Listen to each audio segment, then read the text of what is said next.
Professor Maurício Barbieri, seja bem-vindo. Flávio Dias, canal Atenção Vascaínos. Aproveitando que a gente só pode fazer uma pergunta, eu já vou engatilhar um pouquinho mais, só para você me responder. Primeiro, curiosidade pessoal e eu acho que de muitos torcedores. Como é que é ser treinador de um clube associativo e ser treinador de um clube, um modelo diferente? Quais são as diferenças básicas? E uma outra pergunta que eu queria fazer por conta do sofrimento, que foi muito citado pelo Paulo e todo mundo que fala que o Vasco vem sofrendo muito, e vem mesmo. O Vasco fora de casa tem sido, nesses últimos anos, presa fácil, em casa tem sido pressionado, dificilmente consegue vencer com facilidade.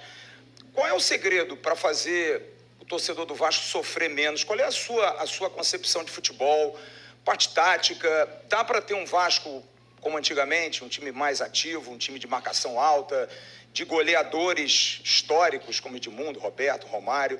Qual é a sua concepção de futebol e o que você pretende implementar no Vasco já a partir do ano que vem? Seja bem-vindo. Bom, boa tarde a todos, boa tarde, Flávio, boa tarde, torcida Cruz Maltina. Primeiro, antes de responder as suas perguntas, queria dizer que é um privilégio estar aqui, uma satisfação enorme poder estar participando e contribuindo com a história de um clube enorme, um clube que, na minha opinião, e acredito que a torcida compartilha comigo, tem uma das histórias mais bonitas do esporte brasileiro, pela forma como se constituiu, como foi construído e como se comportou em momentos difíceis, vamos colocar dessa maneira. Entrando nas suas perguntas, essencialmente daquilo que eu vivi, daquilo que eu passei, a diferença entre um clube SAF ou um clube empresa e um clube associativo, você tem menos ou quase nenhuma influência política na SAF, que você tem bastante num clube associativo, porque você não tem mais a questão dos diretores, de um presidente que sabe que tem um ciclo curto e muitas vezes toma decisões pensando exclusivamente naquele período em que ele tem um mandato e não para a sequência, não tendo uma visão de médio e longo prazo para o clube em si. Isso não é regra que aconteça, mas muitas vezes a gente sabe que acontece. Então você tem uma influência menor nisso. Normalmente, nos clubes empresa e nas SAFs, você tem uma presença maior de processos, de respeito aos processos. Quando digo processos, no sentido de ter um protocolo de trabalho, de contratação, de você tenha que seguir, isso acaba ficando mais presente em clubes que têm essa característica de SAF e clube empresa do que nos clubes associativos. De resto, todos querem vencer, todos querem ganhar, a torcida sempre é apaixonada e jogam 11 contra 11, como sempre.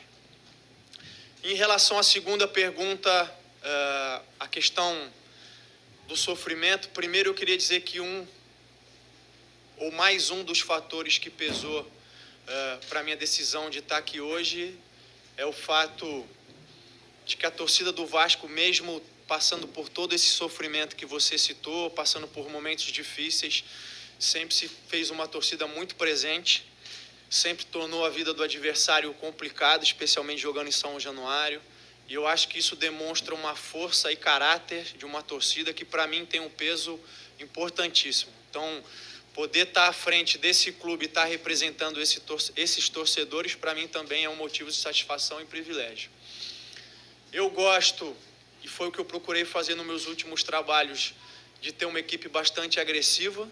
Quando eu digo agressiva, eu estou dizendo de uma equipe que não tem uma postura passiva de esperar o adversário, de uma equipe que busca o protagonismo, e isso você pode fazer de diferentes formas. A ideia é que a gente consiga, na maior parte do tempo, pressionar o adversário ou não deixar que ele fique cômodo para jogar, que a gente tenha uma postura ativa nesse sentido, e que a gente, quando conseguir ter a posse ou recuperar a posse da bola, também seja uma equipe que busque o gol.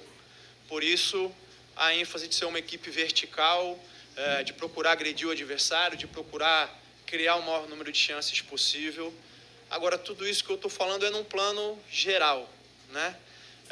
Eu só vou poder responder efetivamente essa pergunta ou demonstrar isso na prática a partir do momento que a gente concluir esse processo de formação que a gente está agora, de formação de um elenco, conseguir trabalhar com eles, conseguir ter tempo e ver como nós vamos encaixar todas essas coisas de forma prática. Maurício, boa tarde, tudo bem? Seja muito bem-vindo. golaço. A gente vive num país muito resultadista, Maurício, que a opinião pública do torcedor é formado muito de acordo com resultados. A gente viu que seu nome no Vasco, no meio da torcida, gerou divisões. A gente vê que a opinião sobre os técnicos muda muito. O Cuca era muito badalado um tempo, esse ano já não foi muito bem. O Vojvoda, 2 anos atrás, era um técnico ainda desconhecido, está muito em alta hoje no Brasil. Seu ano de 2021 foi ótimo no Red Bull Bragantino, classificação para Libertadores, finalista da Sul-Americana, em 18 no Flamengo também, mas o ano de 22 no Bragantino não foi muito bem.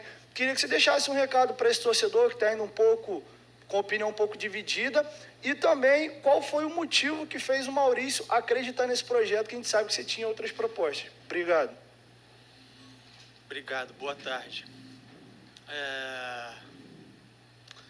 Eu acho que a questão desse viés resultadista é uma questão cultural, que eu acho que não é só do brasileiro, em geral, eu acho que é da América Latina de uma forma geral, eu acho que tem a ver com uma construção de cultura, por todos nós passamos, tem a ver com uma questão de todos nós sermos um povo muito passional, ou um povo que se relaciona muito com as emoções, né?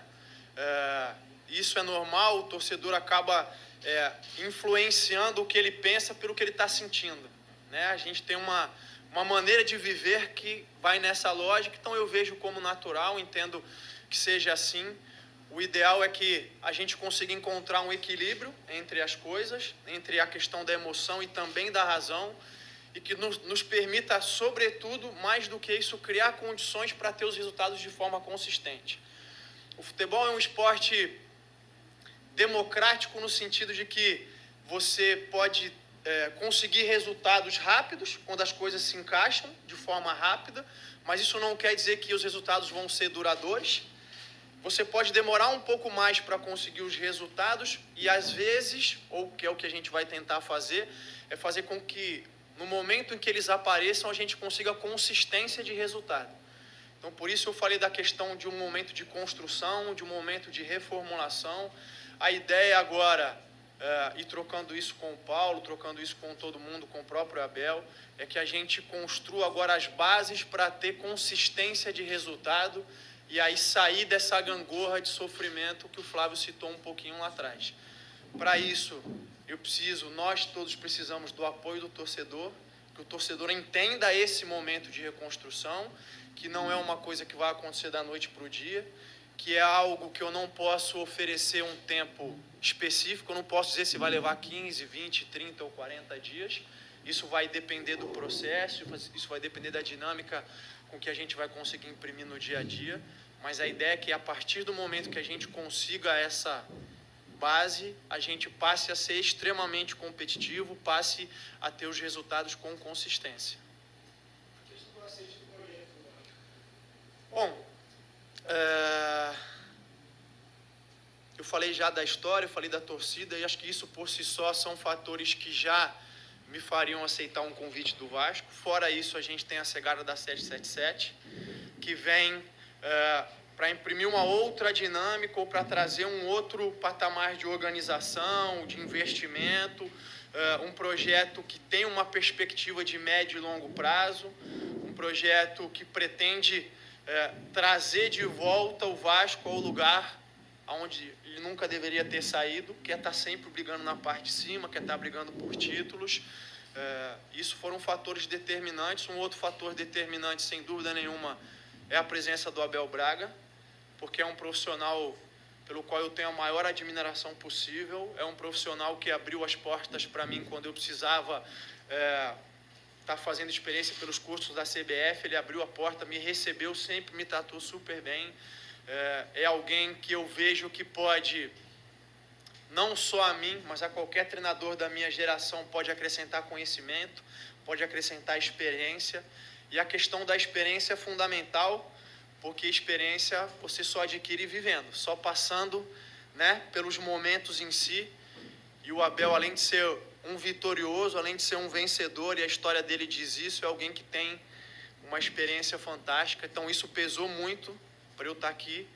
assim como a conversa com o próprio Paulo, com a própria 777, aquilo que eles esperavam, que eu entendi que vinha de encontro ao que eu posso aportar, que tem a ver com a maneira de jogar, que tem a ver com o desenvolvimento de jogadores, que tem a ver agregar valor aos jogadores. Tudo isso eu acho que casou bem e foram determinantes para eu estar